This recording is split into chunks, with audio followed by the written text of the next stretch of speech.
ये गीता जी सुनाऊं आपने आज में। और स्वयं भगवान ने ब्रजवासियों की ओछी उपासना छुटाई, इंद्र की भी पूजा बंद करवा दी जो कि देवताओं का राजा था। और फिर कहा कि उस परमात्मा का भजन करा करो भाई। अब नादानों ने फिर वो गोवर्धन पूजन कहला दिए, वो पत्थर कहला दिए, इसकी चक्कर काटो। भगवान का तुम गीता जी को इतना अनमोल शास्त्र समझते हो तो भाई इसका अनुसरण भी करा करो बीरा।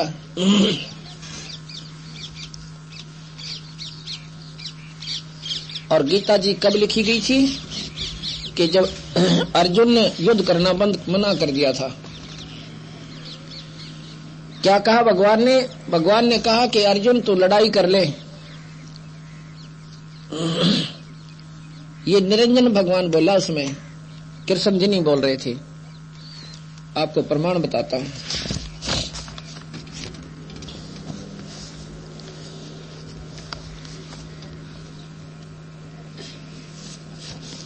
उनमें लिखा, उन्होंने बताया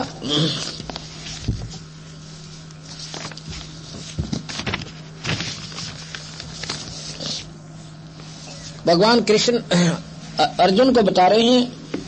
अर्जुन ने, कृष्ण जी ने अर्जुन को, मतलब आप कृष्ण कहते हो क्योंकि यहाँ कृष्ण के आधार पर चलना पड़ेगा, परंतु उसमें निरंजन जी बोल रहे थे। कृष्ण जी कह रहे हैं कि अर्जुन भाई तू लड़ाई करने से क्यों मना करता है? इसलिए कि तू इनको मारकर पाप का भागी होगा। कहां जी? अरे भले पुरुष तेरा कोई पाप ना लग गए, ये तो मैंने पहले ही मार रखे हैं, क्यों चिंता करे? और बीरा देखो, ये ऐसी बात नहीं कि ये राजा जन पहले को ना थे, और ये भी नहीं है कि आगे भी ना होंगे। इनके तो असंख्य जन्म होंगे, और भाई तेरे भी होंगे। और ये शरीर तो ऐसा है जैसे पुराने वस्त्र त्याग दिए, न एक पैर लिए। ये तो इतना ही है। और तुम्हें कोई पाप नहीं लगे तो निष्काम भाव है और लड़ाई कर ले। अर्जुन तेरे मेरे असंख्य जन्म हो लिए, तुझे ज्ञान नहीं, मुझे जानकारी है। और बिना जन्म मन जीव का मिटा नहीं। कहने का भाव है कि भगवान कृष्ण की बातों का अर्जुन ने कति अमल नहीं किया, और आखिर तक कहते रहते हैं कि देखो जी मेरे तो बस का कौन है। उसने उनके मन के अज्ञान अंधेरे को हटाने के लिए भगवान कृष्ण जी ने क्या कहा? अपना विराट रूप दिखाया। विराट रूप,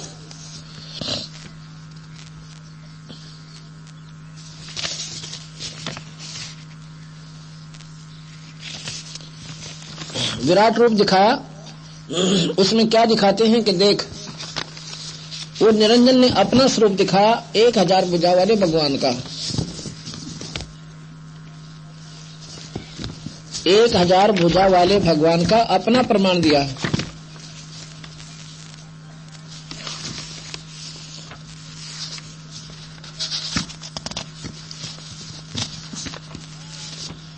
उसमें क्या लिखते हैं?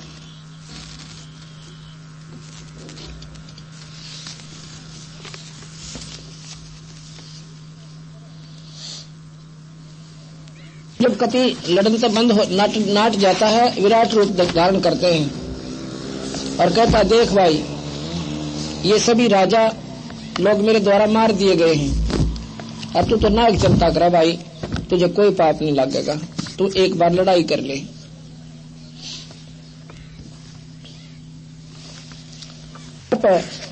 अर्जुन कति नाट जाता है कि जी मेरे बस का कौन है। उसमें क्या करते हैं भगवान कृष्ण यानी निरंजन उस प्रवेश करके विराट रूप दिखाते हैं।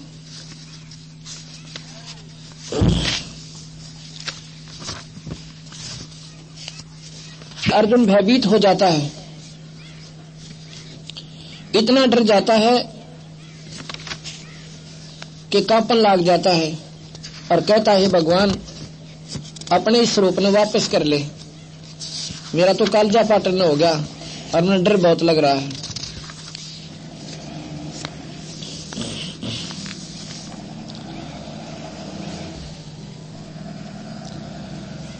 उसने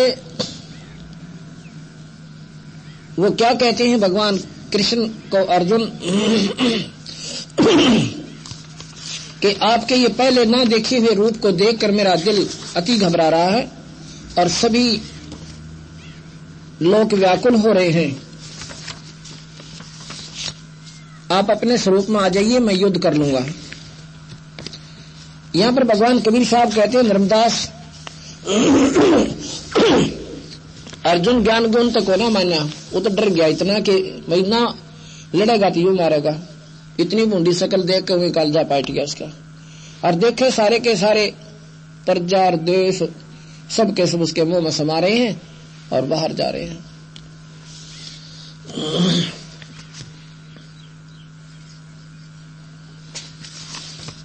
इस पर उसने युद्ध करना स्वीकार कर लिया है।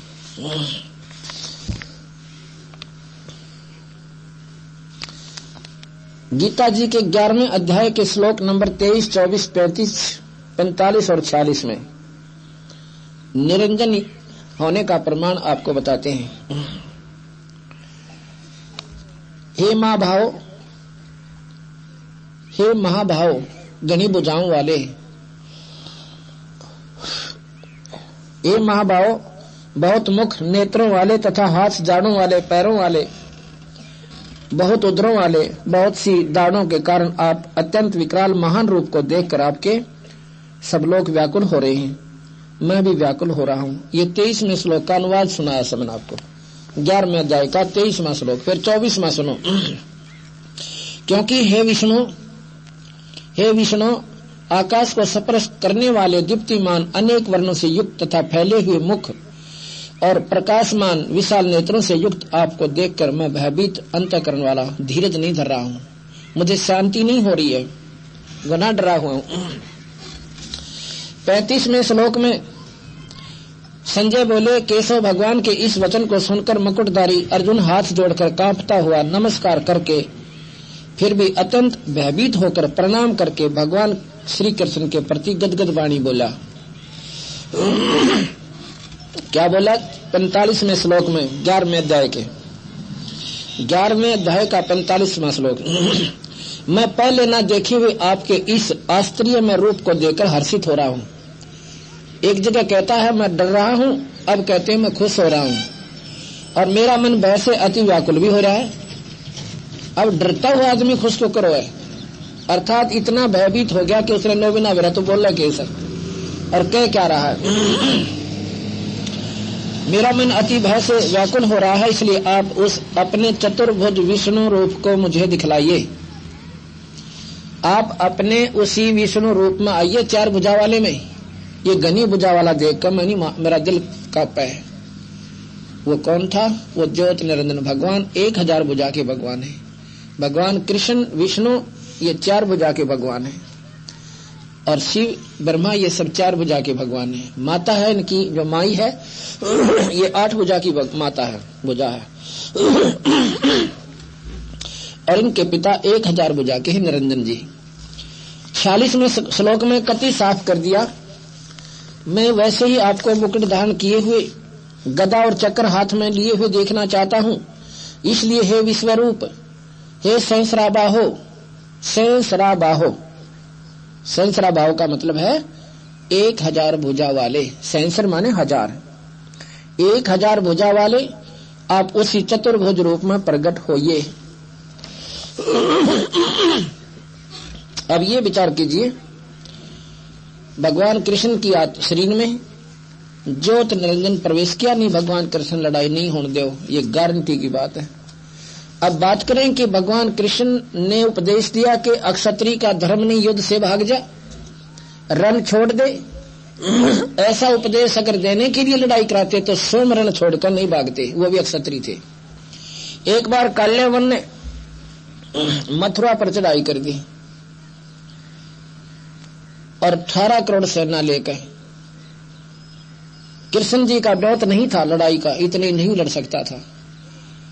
ये मेरे पास शास्त्र लिखे हुए रखे हुए हैं। हरिवंश पुराण के अंदर लिखा है कि कृष्ण जी उसकी सेना जो टिड्डी दल लेकर आगे डर गए और सभी मथुरा वासियों को द्वारका में शिफ्ट कर दिया और सेना रख ली, आप वहां रह गया। उसको ये मालूम था कि तेरी सेना तो इसके सामने पासन भी नहीं है। अब उसने क्या किया, उसको मालूम था कि नारद जी ने बता दिया उनको आके कि मुचकंद नाम का एक राजा है और गुफा में सोया पड़ा है। उसने वरदान ले रखा है भगवान की स्तुति करके कि मैं 6 महीने तो लड़ूं, सब योद्धाओं को काबू कर लूं और 6 महीने में सोऊं, मुझे सोते न कोई उठावा कोने और उठा दे उसने भस्म कर दूं, इसी सिद्धि दे दो। ऐसी सिद्धि मिल गई। उस दिन वो एक गुफा में सोया पड़ा था।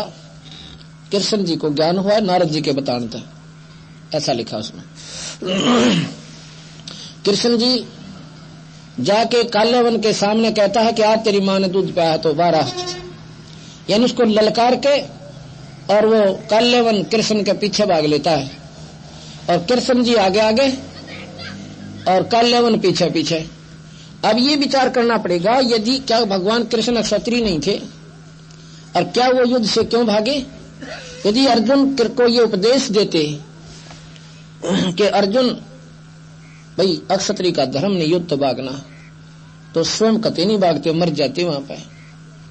तो स्वयं क्यों भागे कि उन्होंने दे रहा था कि ये अनरथ अगर टल जावे तो बहुत अच्छी बात है, अगर मेरे भागण तो टल गया तो इतने बान भाई विधवा होने तो बचेंगे और कितने बच्चे अनाथ होने तो बच जाएंगे, कुछ नहीं फर्क पड़ता इसके, और कोई मान बढ़ाई ना होती इंसान का। इस प्रकार उन्होंने स्वयं जो वहां से भागे, पीछे पीछे काल्यवन, आगे आगे भगवान कृष्ण गुफा में जा बढ़े। अंदर जाकर प्रवेश करके देखा मुचकंद वहां पर सोया पड़ा, अपना जो कपड़ा ले रखा था एक चादर सी जिसे पीताम्बर कहते हैं, तो मुचकंद के ऊपर डाल दिया। अब काल्यवन ने तो कपड़े की पहचान कर रखी थी कि ऐसा कपड़ा उसके ऊपर है। उसने सोचा ये गुफा में आकर छुप गया, न सोचा ये अंधेरे में किसी दिखा को नहीं। और कृष्ण जी उस गुफा में और आगे न चला गया अंधेरे में। काल्यवन ने जाकर मुचकंद की पकड़ कर टांग न्यों मरोड़ दी, खड़ा हो देखो तो न छुप गया आकर। कृष्ण समझ गए। उधर से मुचकंद खड़ा हुआ, आंखों से अग्नि बाण छूटे, ऐसे अंगार से निकले और काल्यवन मर गया, खत्म कर दिया। अब कृष्ण जी ने, अब वो तो क्योंकि सूता उठता था, फिर नींद के नशे में उस आशीर्वाद उस फिर खराटे भरने लग गया, सो गया। उसने मार के मुचकंद को, काल्यवन को मुचकंद तो कृष्ण जी ने पकड़ कर उसके हाथ काल्यवन के लाश के और घीस लाया गुफा तो बाहर और लाकर उनकी सेना के सामने पटक दिया। राजा मर जावा तो सेना हाथ अपने हथियार डाल देती है थी, ऐसा नियम था। तो उससे काल्यवन मारा गया, सेना वापस चली गई और कृष्ण जी अपने द्वारका में आकर रहने लगे। मथुरा भी छोड़ा इन बेवकूफा के डरते कि रोजाना कभी शिशुपाल चढ़ रहा है, कौन जरा सिंह लाठी ठा रहा है, कदे काल्यवन आ गया। इन बेवकूफा का कल को नहीं, मैं क्यों पागल हुआ इनकी गेला। तो वहां त्याग के उसको अपने वहां पर रहने लगे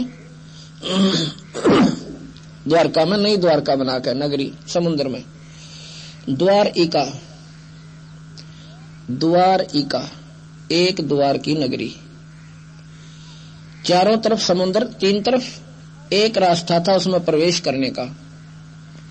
उस पर भगवान कृष्ण ने सारी सेना को वहां पर डांट दिया कि मान ले को बुद्धि भ्रष्ट आवे भी गा राजा लड़न की खातर तो यहां से उनका सामना इकट्ठा कर लेंगे, चारों तरफ से आक्रमण होने तो बच जाएंगे। तो वहां पर बाकी समय भगवान कृष्ण ने व्यतीत किया।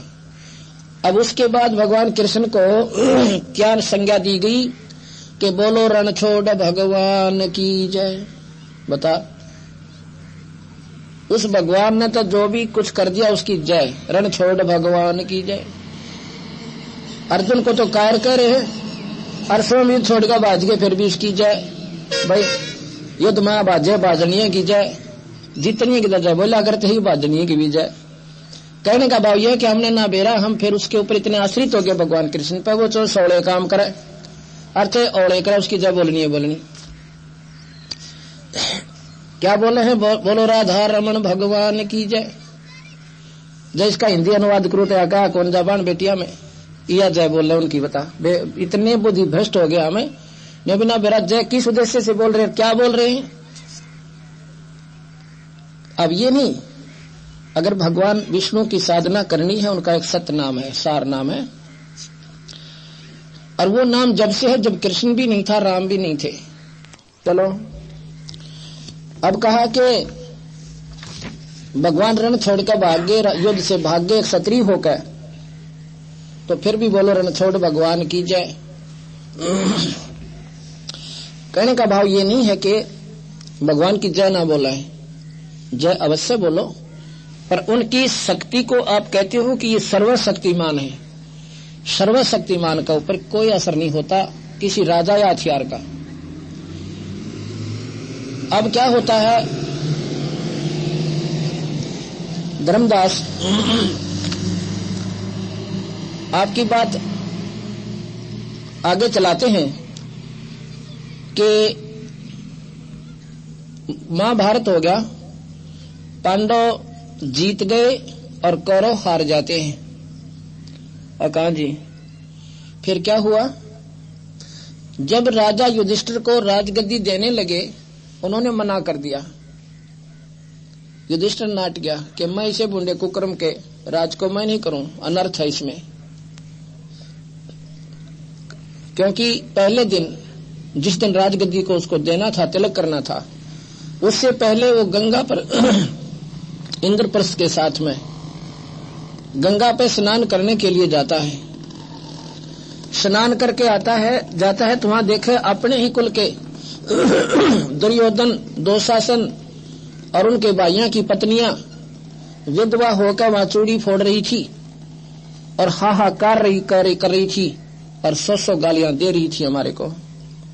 और वो बच्चे अपने माँ की छाती का चपट चपट कर रो रहे थे अपने बच्चों की खातर, अपने माता पिता, अपने पिता के लिए। कृष्ण जी ने कहा कि युधिष्ठिर अब तुम राजगद्दी को प्राप्त करो, तुम्हारा विजय हुई, राज लो। युधिष्ठिर नाट गया कि भगवान इसे बुंडे पाप के राज ने आपा को नहीं करें। कृष्ण कहने लगा भाई देखो, अगर राजा अब राजगद्दी नहीं प्राप्त करेगा तो कौन करेगा इसको। कहने लगा नहीं जी, इसे अनर्थ के राजनामा को ना करो। फिर क्या बोले कि भाई तू ऐसे कर ले, एक यज्ञ कर ले, और यज्ञ करने से तुम्हारे जो पाप है ना वो किए हैं आपने, वो खत्म हो जाएंगे। युधिष्ठिर कहने लगा भगवान कीचड़ से कीचड़ कभी साफ नहीं होता, यज्ञ में भी ना मेरा कितने पाप करने पड़ेंगे, ये सुख सागर में लिखा हुआ है और महाभारत में प्रमाण है इसका, न्यू का न्यू जो मैं सुना रहा हूं आपको।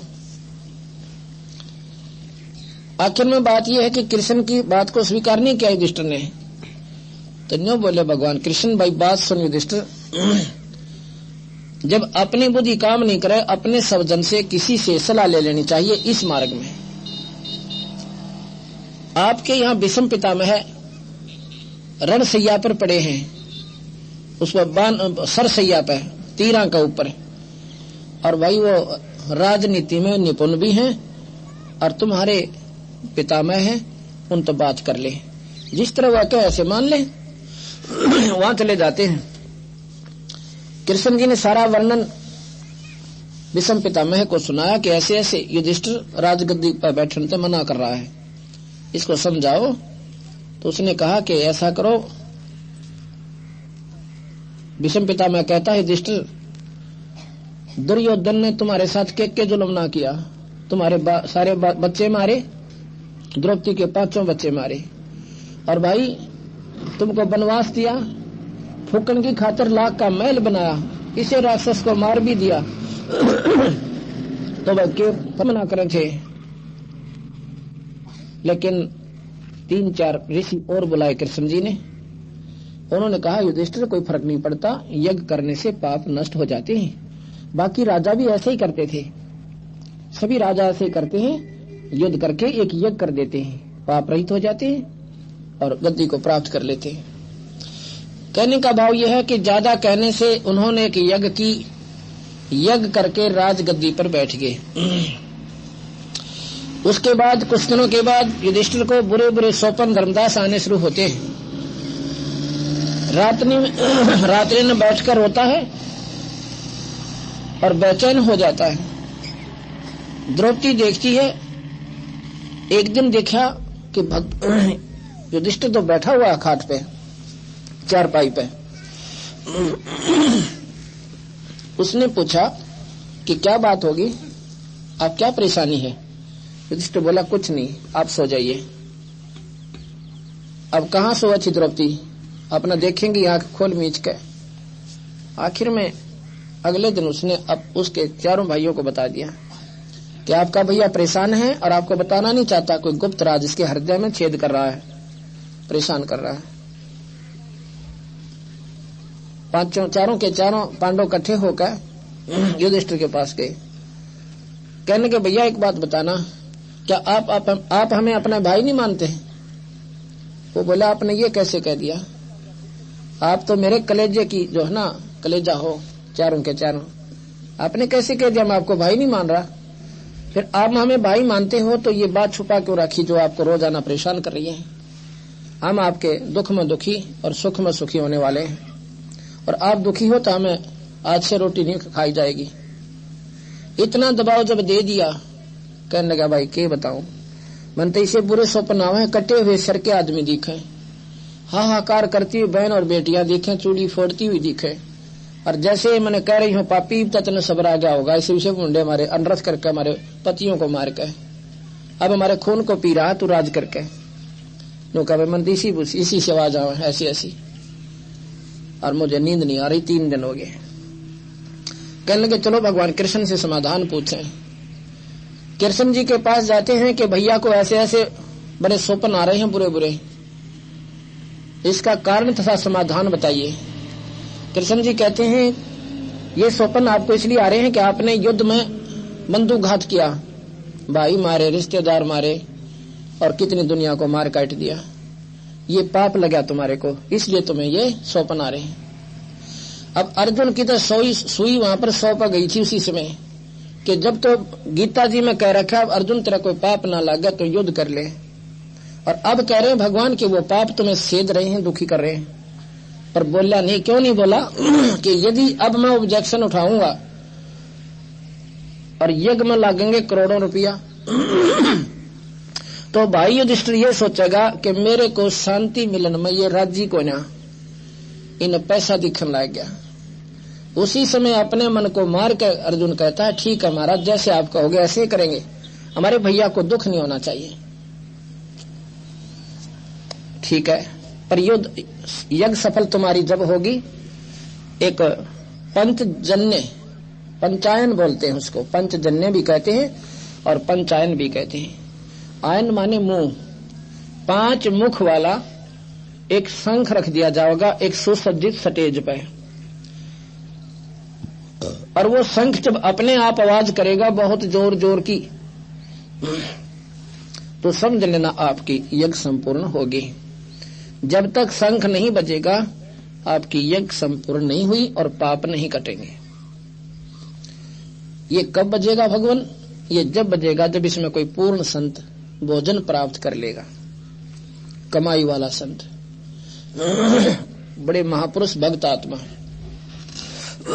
युधिष्ठिर ने सोचा कि सारे बुला लेंगे, 33 करोड़ देवता, 88,000 ऋषि, 12 करोड़ ब्राह्मण, 12 करोड़ विपर।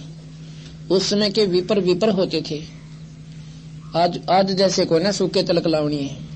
उस समय यहाँ बैठे ये बता दिया करते थे कि इंद्र के लोक में क्या हो रहा है और कहाँ पर कब बारिश होगी, क्योंकि इंद्र के लोक में ये पहले लिस्ट लगी हुई होती है। उस क्षेत्र के लोगों के ऐसे पुण्य हैं, उस आधार पर वर्षा होगी। उस क्षेत्र के पाप ज्यादा बढ़े हुए हैं, वहां पर प्रलय होगी या बारिश नहीं होगी, सूखा पड़ेगा। ऑलरेडी लिस्ट तैयार होती है वहां पे, और यहाँ पर अपनी दृष्टि से वो विपर ब्राह्मण वहां देख कर बता दिया करते इस क्षेत्र में वर्षा होगी, इस समय होगी, इसलिए उनका आदर भी किया जाता था। आज जैसे को ना, तो उन ब्राह्मणों से को भी आमंत्रित किया। 84 सिद्ध, 9 नाथ, ये भी आगे, और मारे जैसे जिमनिया का तोड़ कोई ना। यज्ञ भंडारा शुरू हो गया, सबने भोजन पा लिया। वशिष्ठ मुनि जैसे महापुरुष वहां पर बैठे, सबने खाना खा लिया, शंख ना बाजे। युधिष्ठिर कहने लगा, भगवान हम तो घने पापी है ना, मैं तो पहले कहूं था, हमारे घने पाप हो रहे महाराज जी, इतने जुल्म कर रखे। छोटे छोटे बालक अपनी माँ के अब भी लिपट लिपट करो, हमारा पापा छुट्टी कब जाओगा, माँ पापा छुट्टी कब आओगा। उस माँ को, माँ ने भी अपने बच्चों को बहकाना पड़ रहा है, बेटा भी छुट्टी कोई ना मिली, फिर आओगा जो मर चुका है। और भाई कहने लगे, भगवान मारी यज्ञ पूर्ण कौन हो सकती। नो बोला, भाई कृष्ण जी बोले कि इनमें कोई संत नहीं है, ये भक्ति अधिकारी आत्मा नहीं है जो अपना दिखे से मोटे मोटे इसे मंडलेश्वर जिनकी बहुत चर्चा वहां पर होती थी। अब इस बात का युधिष्ठिर का विश्वास ना हुआ कि इसे ऐसे ऐसे महापुरुष 88,000 ऋषि विश्वामित्र कैसे बैठे, वशिष्ठ मुनि जैसे, और 9 नाथ 84 सद जो कि यहाँ की सुप्रीम पावर थी वह भी बैठी, और ब्रह्मा विष्णु महेश ने भी आकर गुप्त रूप में वहां पर भोजन खा लिया। तो कहने लगे, भाई बात बताऊं तेरे ते, ये जितने भी महापुरुष बैठे हैं ना, ये भक्ति अधिकारी को ना, ये तो मान बढ़ाई के भूखे हैं। किसी ने सिद्धि कर रखी है वो उस तो फालतू कर रहा है, किसी के पास 2 सिद्धि है, किसी पे 3 है, किसी पे 4 है तो किसी पे 5 है, जिस पे 8 है वो आडांडी पाक रहा है। महाराज कहते हैं ये सिद्धि तो नरक में ले जाने की होती है, और हम जो नाम देते हैं उसमें 24 सिद्धि आ जाती है। एक सिद्धि आकाश से उड़ जाई, एक सिद्धि जल पैर न लाई, एक सिद्धि कुछ खावा न पीवे, एक सिद्धि जो बहुत दुख दीवे, एक सिद्धि तन हंस नियारा, एक सिद्धि नितत विचारा। इस प्रकार इन 24 को ना मनचावे, सो हंसा सतलोक सदावे, परासिद्धि पूर्ण पटरानी और सतलोक की को निशानी। ये 24 सिद्धियां भी जिसमें आ जाए उसको भी देखा भी नहीं तो वो हंस ऊपर जागा। ये तो सारे नरक के बागी है। युधिष्ठिर ने बुंडा सा मुंह बना लिया, माड़ा सा मुंह करके कहने लगे, भगवान इसे महापुरुषों आप क्या कह रहे हो।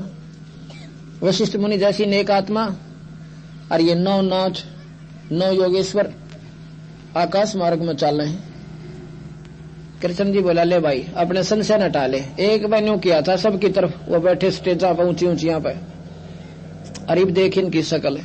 क्या देखा, किसी का बंदर का मुंह लाग रहा, कोई सांप का मुंह बन गया, कोई गधा बन रहा, कोई कुत्ते का मुंह। कहता ये 84 में जाएंगे सारे के सारे। गरीबदास जी भी ये कहते हैं कि 33 पर तलब है, कोई बकरा कोई बो के, ये 33 करोड़ देवता भी गधे बनेंगे आखिर में आके, और तब इनको साधना और साधक माने बैठे हो। ये तो अपने शास्त्र में प्रमाण है, गीता जी में, महाभारत में, और कृष्ण जी ये वचन बोल रहे हैं। फिर कहने लगे, भगवान कौन रहेगा ऐसा महापुरुष। मैं बताता हूं, एक सुपच नाम का सुदर्शन है, सुदर्शन नाम का स्वपच, स्वपच कहते हैं जैसे आजकल हरिजन कहते हैं, छोटी जाति माना करते हैं उसमें, और वो जाति थी उनकी वाल्मीकि बंगी जाति में, जिसको चूड़ा के। लेकिन भगवान के घर में कोई नहीं जाती, ये तो हम फीतलाएं बैठे आ रहे, उसके दरबार में कोई जात कोई मजहब नहीं है।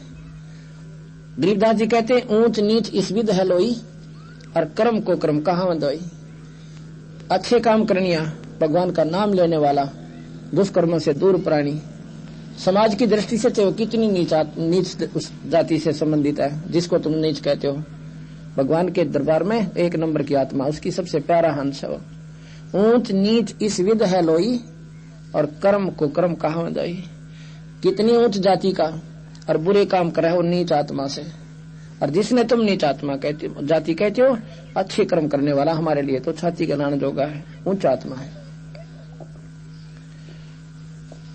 तो वो कौन था भाई वो था कबीर साहब का शिष्य, सतपुरुष की भक्ति करने वाले सुपच सुदर्शन। अब समस्या आ गई कि द्वापर में कबीर साहब कितने टपक गए भाई, तो 600 साल पहले हुए थे।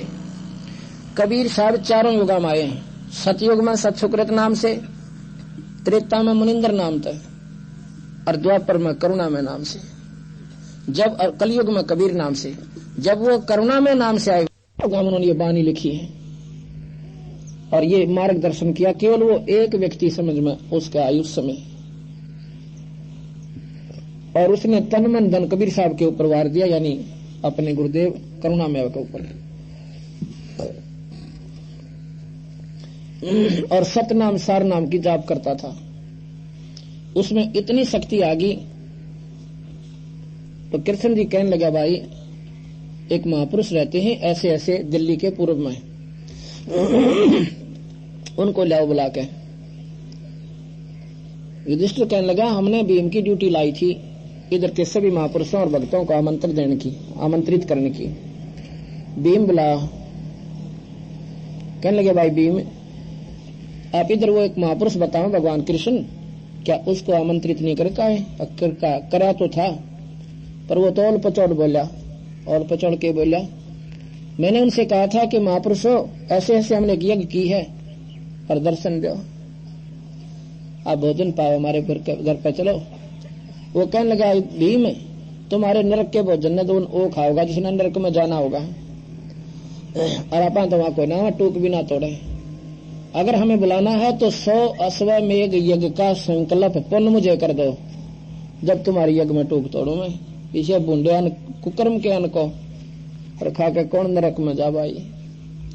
वो बहन बेटियां अब भी उनके आंसू भी ना सूखी है और तुम राज का भोग भोग रहे हो, इसे बूंदे कुकर्म का। भीम अपना चुप कर कहने बोला, तेरा मन करता जाइए, कि उसने सोचा ये बड़ी बूझा के महात्मा होगा और इसे बैठे वहां पर महापुरुष जिसको दुनिया गीत गावे। ने बोला नहाना होता है ना, और नहाना तुम्हें चाहिए। पहली तो हम यज्ञ कर रहे हैं, दूसरी और 100 यज्ञ का फल तुझे कहां से देंगे हम। चलो भाई कह के मैं तो जिन्नू आ गया।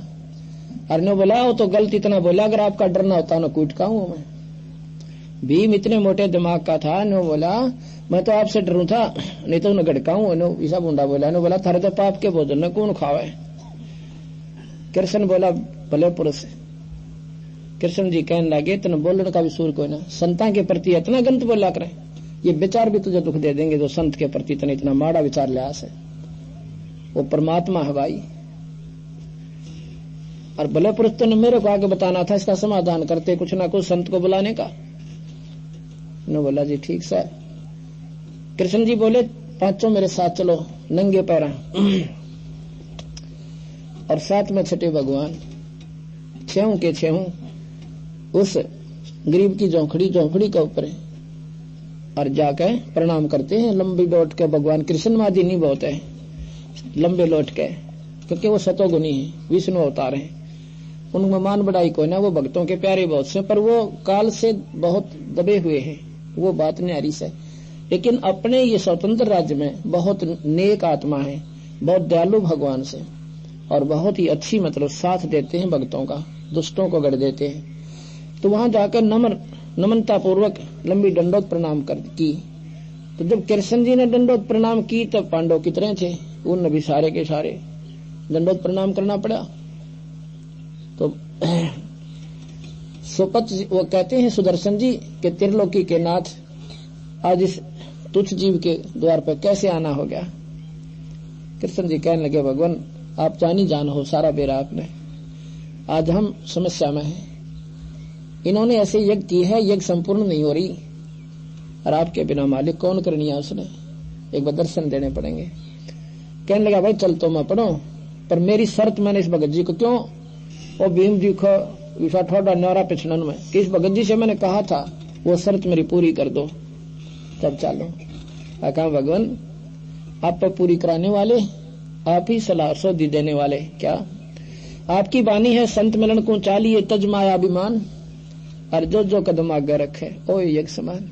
संतों के दर्शन के लिए जो भक्त आत्मा आती है नेक नीति तय, अपने मान अभिमान ने घर त्याग के छोड़ आओ वहां पे, और अधीन भाव बनकर, जैसे डॉक्टर के पास जाते हैं, मेडिकल में जाते हैं मरीज, उसमें उनको कोई एम नहीं होता अपनी बीमारी दिखा करें, ये भगवान किसी प्रकार कट जाए, डॉक्टर से बहुत प्यारा बोला करें, जहाँ का जो वहीं बैठ जाते हैं, जहाँ का वह लेट जाते हैं। इस आधार से, इस भाव से अगर तुम यहाँ पर आओगे तो भगवान सुनेगा, और यहाँ पर आओगे मान अभिमान से, परमात्मा को ना सुने, आए का भी फर्क आपको कोई लाभ नहीं होगा।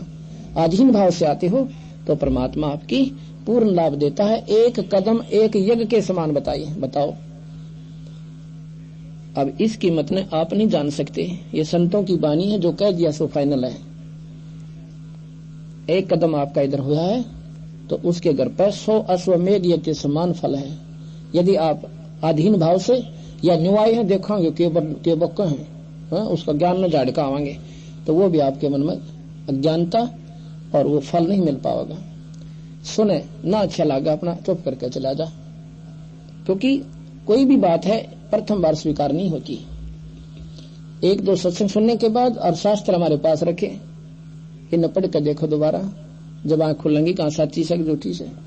अरे इसी झूठ होती तो मैं माइक लाके जरूर बन रहा हूं, 100 की 100 सच बता रहा हूं और शास्त्रों के आधार दे रहा हूं। तो बोला जी अब पांचों देखो राजा हैं और नंगे पैर आपके चरणों में पड़े हैं, कोई मान अभिमान नहीं है।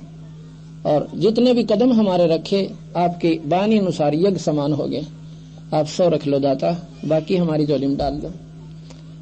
कहते हैं साधु भूखा भाव का धन का भूखा ना, और जो कोई हो धन का भूखा साधु भी को ना। खुश हो गए। ने बोला भाई भीम अकान जी, भीम फिर तो भाजमा कति मीठा बोले ने बेरा पिट गया। जब कृष्ण जी भी नमन कर दिया इनको तो पूर्ण शक्ति है, कोई कच्चा काम कोई नहीं। ने बोला भीम भाई एक बार या मेरी सुमर ने दिए ठाक माला खुट्टी पर ततारिए।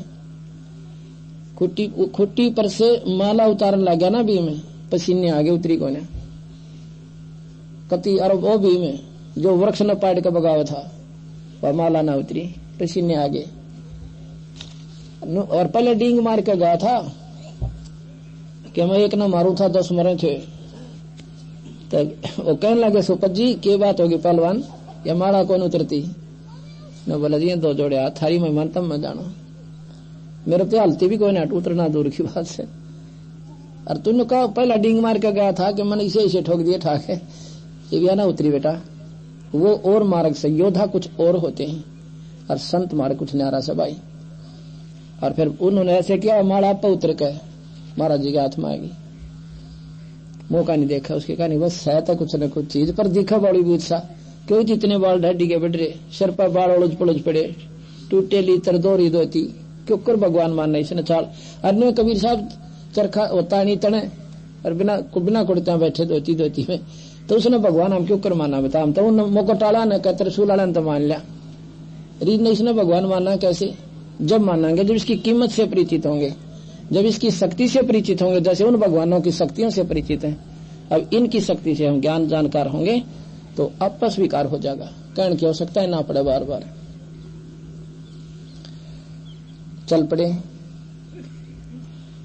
अब आ जाता है पूरा देखो पूरी फौज की फौज बैठी है ऋषियां की, और एक तो एक नो दिन में 3 बनावे और मालिश करें कति गोले के तेल की माथे चमके उनके तिलक ला रहे 6 12 किसी का बड्डा छोटा कोई छोटा। अब उस लांडे से बूंदे सी शकल के सावली सी शकल जंगल के मारनिया की किसी नाने दौड़े हुआ करें। और भाई सावली सी शकल हो रही, जब वो गुड्डा दाएंगी धोती वह भी पाट रही एक जगह पर और फटासा कुर्ता। और जब वो संत आकर उस मंडप में प्रवेश करता है तो सारे अंदर अंदर हंसे हैं कि ये लाए शेर ढूंढ कर ये बजाओगा इनके संग ने। और द्रौपदी भी देखे, अब भगवान कृष्ण भी सह कुछ ना कुछ ये केला ठा रहा बता। इस महात्मा इसे महात्मा कहते। कृष्ण जी के पास द्रौपदी के पास कृष्ण जी जाकर कहने लगे बहन ऐसे काम करे, बढ़िया भोजन बना दे, इस महात्मा थारी एक पूर्ण होगी। अब भाई चलो और खाना तो खिलाना ही होता है, पर मन में तसल्ली कती नहीं थी कि इससे क्यों कर बाजा की जब इसे मंडलेश्वर बैठे यहाँ पे। पर इतना सुंदर भोजन बना दिया कि इस महात्मा ने तो घास तोड़ कर खाया होगा, आंगड़ी चाटेगा। इसी बढ़िया भोजन बना देती हूँ और आप पर प्रसन्न होगा। द्रौपदी ने क्या किया कि 36 प्रकार के भोजन इसे सुंदर सुंदर कटोरिया में डालकर नारे नारे और थाल में परोस कर महात्मा के सामने रख दिए। क्या किया सुपत जी ने, सुदर्शन जी ने, उसने सोची आज तो ये मन बड़ा उस्ताद है, आज ये बिगड़ जाएगा जो ये नारे नारे स्वाद कर लिए थे। मन तो कल फिर पाते डाकल का साग खाना भाई अपना ईद क्यों ना उसके मन कर दूं काम। वो सारे के सारे सब्जी मीठा सब इकट्ठा कर लिया होगा, जहां जाओगा वहीं पे। अब वही सा भोजन कितना नहीं खाया। क्योंकि खाना बनाने वाली का एक विशेष ख्यास होती है, कुदरती बात है, होनी भी चाहिए। अतिथि आता है तो उस दिन वो विशेष भोजन बनाती है कि कोई नो ना का इसी फूड थी, नून बिना गिरना आया। यानी 10 जगह जागा तो नो कहीं बड़े अच्छे घर की लड़की थी, वह बहुत बढ़िया भोजन बना रखा था, सूर वाली थी। और कोई नो कह जाए भाई इसमें तो नमक थोड़ा सा है, उसका सारा खून जल जा रहा है बेचारी का। क्यों नून का दिशा हिसाब है, कोई घना खाओ कोई थोड़ा खाओ, यू सेट नहीं हुआ करता।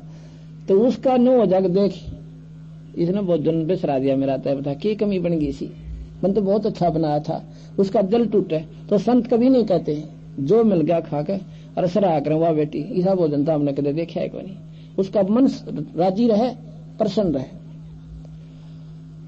तो उसने वो इकट्ठा करके खाया। और द्रौपदी ने बोली अपने मन में सोचा है कि सब सीने के में खाने का बिना बेरा बता किसके संग बजाओगा। वो संग संग तो पाछा देखा, पहला तो अपने सराहन की बात देखी थी कि मेरा सराह होगा, पर वो दोनों काम बिगड़ गए। उसने वो खाया, जब मुंह में डाला शंख बजा, दूसरी बार फिर खा, फिर भाग्य बाद बजा, तीसरी बार फिर बजा, 5 बार में वो सारा सामान खा गए महाराज जी, 5 ग्रास किए। और 5 बार वो शंख वहां रखा अपने आप आवाज कर गया। युधिष्ठिर ला गया कूदने, अक महाराज जी हो गया काम, शंख बज गया। वो कहने लगा, कृष्ण जी बोले भाई अभी बजा नहीं है, ये तो इतना जोर पे बजेगा इसकी तो स्वर्ग तक जनकार जागी और इस पृथ्वी के कन कन पर सुनाई देगा। अब युधिष्ठिर कहता गढ़ो पानी पड़ गया, अक्यों कट्या रोग भाई, ये वो ढूंढना पड़ेगा कि तो कोई शंख बजानी है। कृष्ण जी कहने लगे, युधिष्ठिर जी बोला जी मैं बताऊं था मेरे जैसा नीच आत्मा नहीं मारे, हमने इतना कुकर्म कर रखा, बता शंख बाजा क्यों करे, इतने अनाथ कर दी बहन बच्चे और इतनी विधवा बाण कर दी, ये शंख को ना बाजे। कृष्ण जी बोला भाई बज जाता का, पर द्रौपदी के मरोड़ काट है यो, द्रौपदी के मन में खोट रह रहा है, इसने सीधा करा यो संत। मैं बोला द्रौपदी तू रे ना बेबे बहन आका जी, तू सच्ची बता तने क्या सोचा इस महात्मा के बारे में। न बोले जी क्या बताऊं, बस मैं ये मन भी पक्का है, 1 मिनट में करना के सोच जैसे। मैंने ये सोचा कि इस निर्भागन इस बुंडे से न खाना भी ना आणता, बता किसके संग बजाओगा, कम से कम भोजन तो नारा नारा खा लेता यूं। न बोला बात सुन ले, कोई भी समागम करवाते हो ना आप, यज्ञ धार्मिक अनुष्ठान करवाते हो, नखरे नहीं करा करते, कोई कैसे खावे अपना खान दे, तो क्या नहीं करते, संतना पाप के बागी होते हो, अपनी मर्जी क्यों कर, रोटी तो खानी है अपनी खागी, तुमने देना था अपना परोस दिया, तुम्हारा भाव तुम्हें मिला, इन्हें किसी प्रकार खाओ। और कहते तुमने सोचा ये हलवे पूरी तने खुआ का एहसान कर दिया, इन्होंने एहसान किया तेरे घर पर खाने का। एक संत के जमान का 68 फल तीर्थ के फल बराबर फल होता है, और अपने घर ने सब खा के सोवे। कहते ने सोचा तेरी ये गोई तो ये भूखे सोवे थे, आड़े खाया ना के, अपने घर पर सब आली सूखी खा के सोते हैं, और तने ये के नखरे दिखाए मैंने सा बढ़िया भोजन बना दिया। और 5 का 20 बुंडे से महात्मा के बुंडा दिखाई, 3 लोग इसके बाल के बराबर भी कोई ना। कृष्ण जी कहते हैं ये 3 लोग इस महापुरुष के बाल के बराबर भी कोई ना, और तो इसने बुंडा सा कहे ये पूर्ण परमात्मा है। अब मरता के ना करता, और कृष्ण जी का हुक्म तो लास्ट एंड फाइनल हो से, पांव पकड़े हाथ जोड़े, हक महाराज जी माफ करियो मुझ पापड़ ने गलती होगी मेरे पे, पांव तो होने लगी वह धूल भरे पैर जो टूटे टूटे लीतर थे, और उनमें तो धूल जारी चोटी ताई, और वो पैर खुद कृष्ण जी ने और द्रौपदी ने दोनों धोए, धोकर पैर, और द्रौपदी ने बोला पी इसने। द्रौपदी उस चरणामृत को पीने लगी, भगवान कृष्ण ने बोला कि बान आधा मन ने भी दे दिए, इसे महापुरुष का चरणामृत कित कित पावे। आधा द्रौपदी ने पिया, आधा भगवान कृष्ण ने पिया। गरीबदास जी कहते हैं उस चूड़े का चरणामृत लिया वो कृष्ण चंद्र करतारा, वो कृष्ण भगवान ने उस चूड़े का 5 धो के पिए। हमने चूड़ा ला रखा, पर वो परमात्मा के हंस आत्मा थी, वो पूर्ण परमात्मा थी। साहेब तेरी बंदगी से जीव हो जा जगदीश, और अंत कोट ब्रह्मा हो रे अंत कोट हो ईश। इस परमात्मा की भक्ति तो सतपुरुष की भक्ति से ये जीव भी उस परमात्मा के तुल्य हो जाता है उस सार नाम सतनाम की भक्ति के। जो ही उन्हें पिया पानी चरणामृत, वो शंख अखंड बाजा, इतना जोर की आवाज होती है कि काफी दूर तक, स्वर्ग तक उसकी आवाज जाती है। अब क्या होता है, युधिष्ठिर को स्वप्न आने बंद हो जाते हैं। कुछ दिनों के बाद भगवान कृष्ण के पैर में एक बालिया नाम के धीवर ने, शिकारी ने, और तीर मार दिया। तीर कैसे मारा? भगवान कृष्ण एक वाटिका में घूम रहे थे दोपहर के समय, और घूमते घूमते वहां पर सो जाते हैं। अच्छा, आराम विश्राम के लिए अपनी बिछा के चादर से लेट जाते हैं,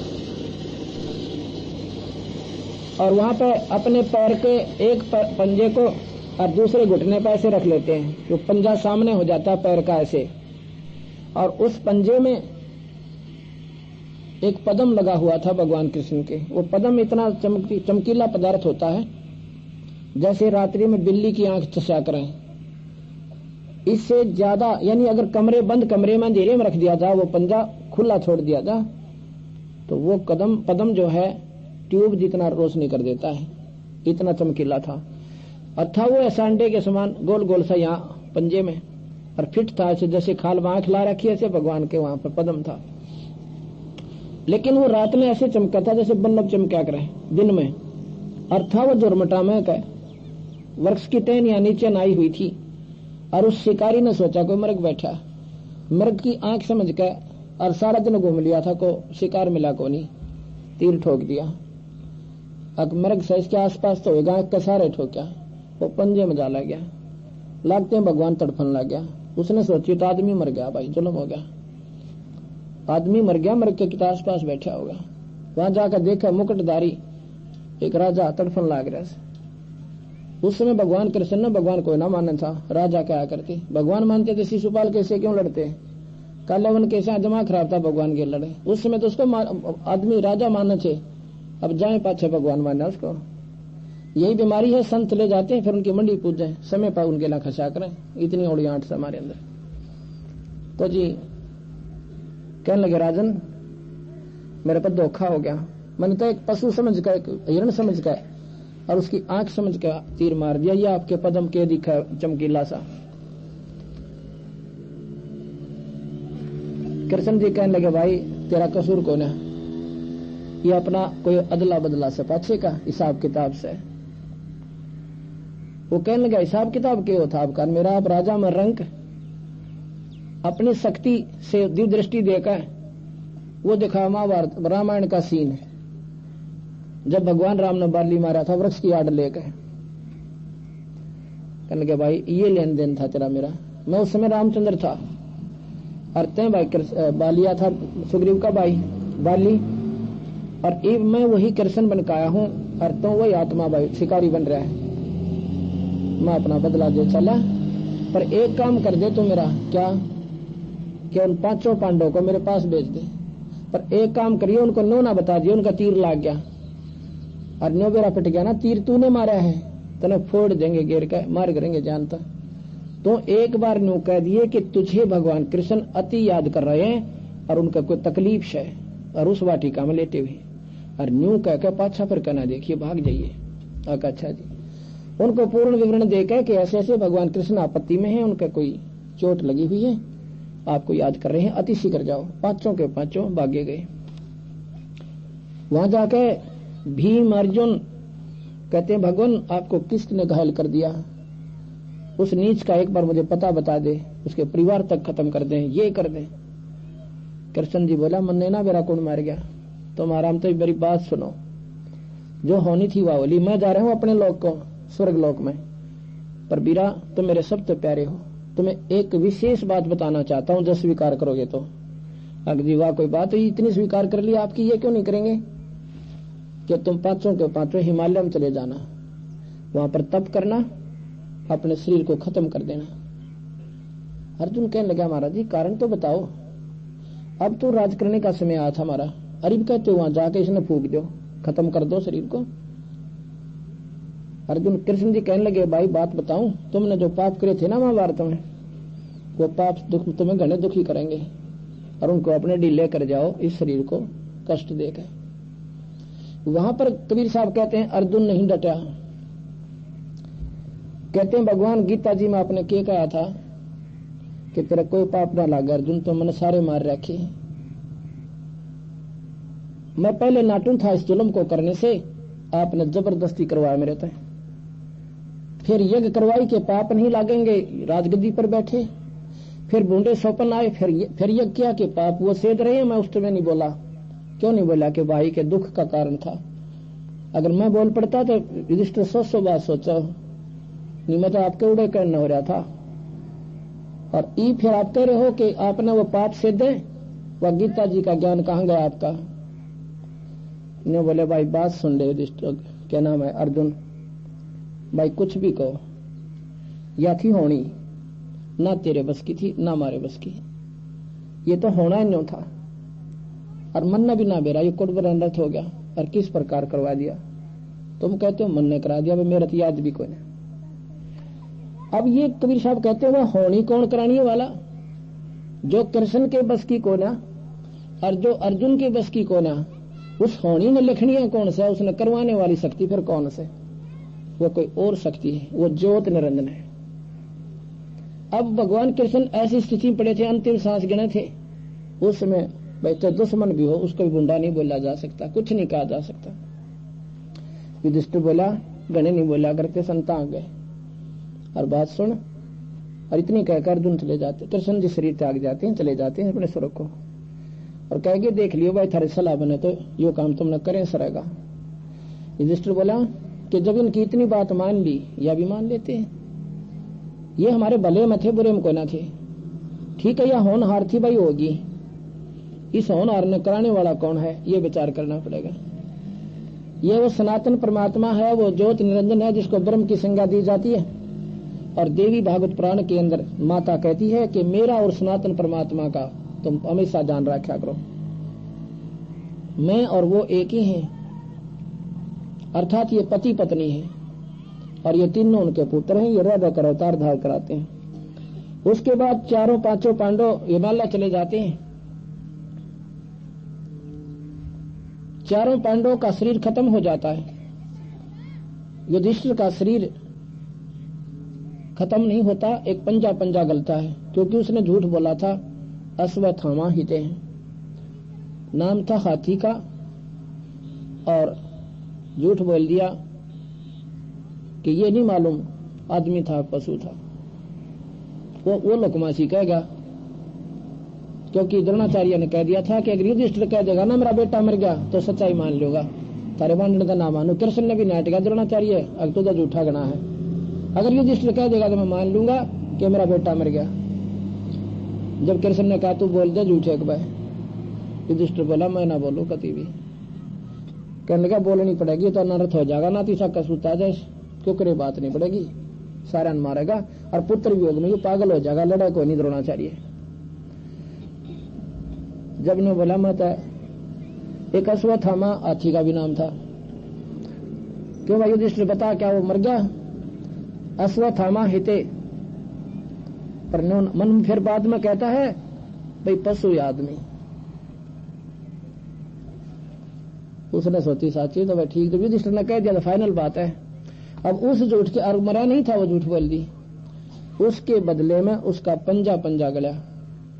फिर आगे की ओर बताऊं धर्मदास ने, अभी तक तो तेरे ने सोची होगी, यहीं तक फैसला होगा नहीं।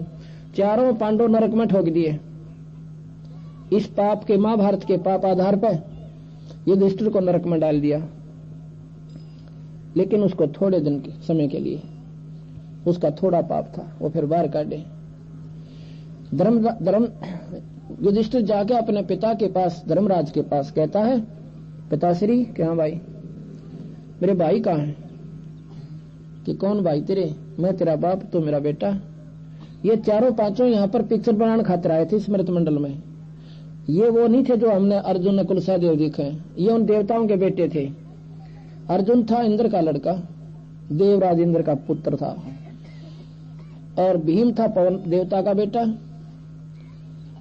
और युधिष्ठिर था धर्मराज का लड़का जो न्यायाधीश है वहां का स्वर्ग में, और नकुल सहदेव थे अश्वनी देवता के बेटे। तो ने बोला बेटा उड़ा तो तुम एक रोल करने गए थे, जैसे करोड़पति का बेटा और पिक्चर में मन रिक्शा चलाने का रोल करने लग रहा से, वो रिक्शा पुलर को नहीं उड़ा है, वो तो काचे काटे जाकर अपने पिताजी द्वारा, वो तो थोड़ी दिन बेवकूफ बनाना आया था आपको इस फिल्म के अंदर। ये तो वहां उन देवताओं के बेटे थे और विशेष वहां पर गुणी थे इनमें, इसलिए यहाँ पर एक फिल्म बना गए महाभारत। इसने तुम देखे जाइयो, पल्ले कुछ भी ना पढ़ना आपके, आत्म कल्याण नहीं है ऐसा, तो कितना बार पढ़ लो महाभारत ने, कितनी बार सुन लो। नो बोला जी मेरा जी नहीं लगता मेरे भाइयों बिना। युधिष्ठिर बोला, धर्मराज बोला तू पागल हो गया के, वो नरक में ठोक रखे, अपनी बही दिखाई दे कि न कुकर्म कर रखे, कूद कूद कर मारे छनो का, एक तीर मारो लाख मरे। अब मेरा पट्टा बेटे कह मारा अगले एक तीर में, अब ये नोच नोच कर खा रहे उनको, उसको नरक के अंदर जितने जीव मारे थे वहां पे। और गीता जी में लिख रखा तेरा पाप को लगे। अब ये बात विचार में आऊंगी जब समझ में आओगी कबीर साहब की कहानी, और इतना बिल्कुल साफ होते हुए भी मन स्वीकार नहीं करता, हम इतने रंगे उस रंग में। शास्त्रों में लिख रहा क्या बार की नहीं बता रहा मैं, ना माना हट कर दी युधिष्ठिर ने। धर्मराज बोला भाई ठीक से, पर एक काम करना पड़ेगा। क्या? आपने अपने पुण्य देने पड़ेंगे तब वो नरक से। धर्मराज कहने लगे अपने पुत्र युधिष्ठिर से, कहने लगे भाई तने अपने पुण्य देने पड़ेंगे, जब वो चारों के चारों पाप से बाहर आओगे नरक से। वो बस इतना कायल हो गया, ने बोला जी मैं तो अपने पुण्य दे दूंगा, पर मेरा उन बिना मन नहीं लगता। तो उसने अपने पुण्य संकल्प कर दिए कुछ, उनके आधार पर चारों पांडवों को बाहर निकाला, अर्जुन नकुल सहदेव और भीम को, और चारों के चारों अपने भाई के चारों तरफ चपट कर बुरी तरह रोने लग गए। कहते हैं युधिष्ठिर मेरी एक नहीं मानी अर्जुन कृष्ण जी ने, मैं नाट्या बतेरा कि युद्ध नहीं करना चाहते हैं, पर मुझे इतना डरा दिया, इतना भयभीत कर दिया कि मैंने युद्ध करना पड़ा। युधिष्ठिर बोला भाई दो बात बीत की, उसका के पश्चाताप करा करें, होगी होगी छोड़ इन बात, आओ तुम मेरे साथ। धर्मराज के दरबार में आ गए। अब ये पुण्य दे दिए युधिष्ठिर ने, ये सोचना विचार करना, और जो चारों पांडव थे बाहर आगे नरक छुटवा दिया, लेकिन वो पाप नहीं कटे अभी भी। जब तक ये पुण्य रहेंगे उसके दिए हुए तब तक तो रहेंगे वो स्वर्ग में, उसके बाद वो नरक भोगने के लिए बाकी जो के तो पाप है वो फिर भोगने पड़ेंगे। यहाँ पर दोनों कर्म भोगे हैं, पुण्य स्वर्ग में, पाप नरक में, कटा नहीं करते, ये कर्म नहीं कटते। भगवान विष्णु के कर्म नहीं कटे जब उन्हें त्रेता युग में बाली मारा, और वो कर्म उन्होंने कृष्ण बनकर भोगना पड़ा, काटना पड़ा, भोगना पड़ा, कटा नहीं। तो महाराज कहते हैं गरीबदासी तुम कौन राम का जब तेजापम, अर्थात कटे ना तीनों तापम। तुम किन भगवानों का आसरा ले रखा जिनसे तुम्हारे तीन ताप भी नहीं कर सकते। तीन ताप के अंतर्गत कौन आता है? श्राप दे देना, किसी को श्राप दे देना, किसी के ऊपर को देव रुष्ट हो जाना, देव प्रकोप हो जाना, किसी के द्वारा छू मंत्र करवा देना, ये तीन ताप के अंतर्गत होते हैं।